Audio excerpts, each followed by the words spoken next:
اشوفكوا بخير وسامحوني، ما حدش يزعل اني سبتكم ومشيت.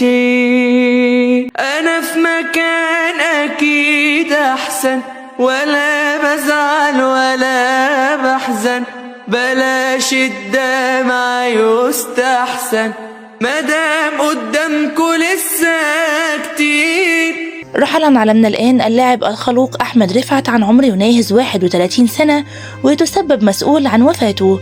ضجت مواقع التواصل الاجتماعي الآن بخبر وفاة لاعب أحمد رفعت، وده بعد سقوطه في الملعب يوم 11 مارس، ومن بعدها تم حجزه في المستشفى لأكثر من شهر تحت أجهزة التنفس الصناعي. ولكن في آخر لقاء ليه قبل وفاته كشف عن إنه تم الضغط عليه من إحدى المسؤولين، وهو اللي تسبب في سقوطه أثناء المباراة، ولكن وجع قلوب كل محبيه لأن قلبه كان حاسس بإن الموت خلاص قريب منه.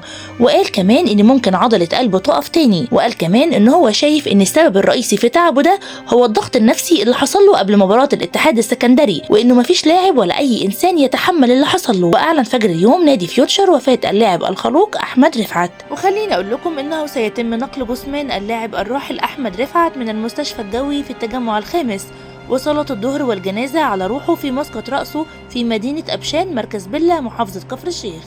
يا ريت كلنا ندعي له بالرحمة والمغفرة، وربنا يثبته عند السؤال.